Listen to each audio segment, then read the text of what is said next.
Hi. So today we're going to be talking about the Pioneer.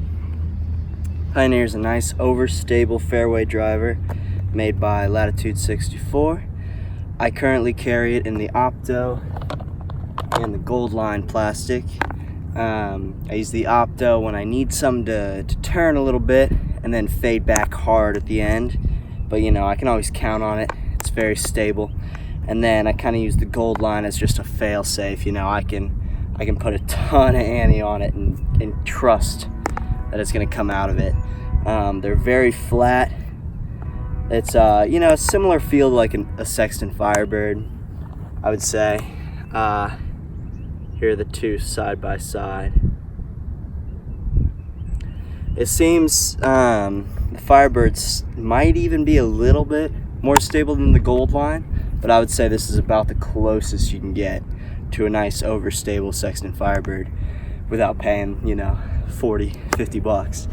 So today I'm going to be comparing the Opto, the Gold, and I've also got a first run and a special edition here. So we'll see the differences between those. And I've also got a Sexton Firebird and a Discraft Machete, just to kind of, you know, test them out, see how they compare. So let's go. So here's an Opto Pioneer. I'm releasing this, you know, on a little bit of anhyzer. Gets a little bit of right turn before fading back pretty hard. I would say that's the one that I use the most. Here's the Gold Line Pioneer, used more as a utility disc, you know, if I really need that stability. Here I release it on a little bit of anhyzer, but I mean, it fights out pretty quickly and finishes pretty hard to the left there. Here's the first run. I noticed this one was a little bit more stable. It wanted to fight out quicker than the Opto or the Gold Line.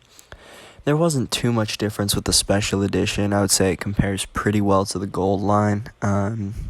You know, very stable. I'd say I put a little bit too much ante on that one, but it eventually fought out of it and faded back left.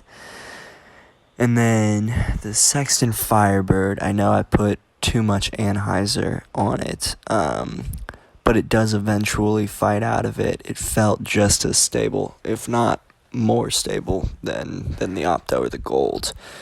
And then the ESP Machete was very beefy. I threw it pretty hard, a little bit too low, but I mean, it just got this huge skip to the left.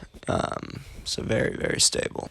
So I use the Pioneer for flicking a lot. This Opto is definitely my workhorse. You can see I released that on some nice anhyzer, and it fights out pretty nicely, getting nearly 300 feet of distance, which is pretty good for me.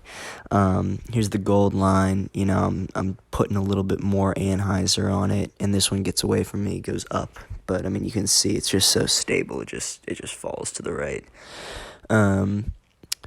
Here was the special edition. This, I think, was one of the farther ones.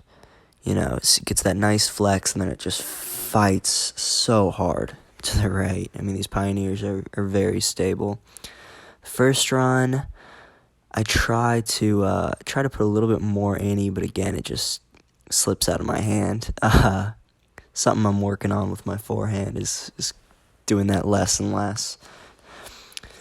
Here's the Machete. I throw this one way too low. I kind of rip over on it a little bit. But you can see it still fights and still gets a big little skip roll thing up back over to the right. Then the Sexton Firebird was one of my better ones. I'm able to snap over on it pretty good. It goes left a tiny bit and then immediately starts fading as it's fighting forward. Overall, I love the Pioneer. I think it's very stable. There's not a lot of glide to it, and it's pretty fast for a fairway. It's got a nice low profile and fits well in the hand. I'd highly recommend it.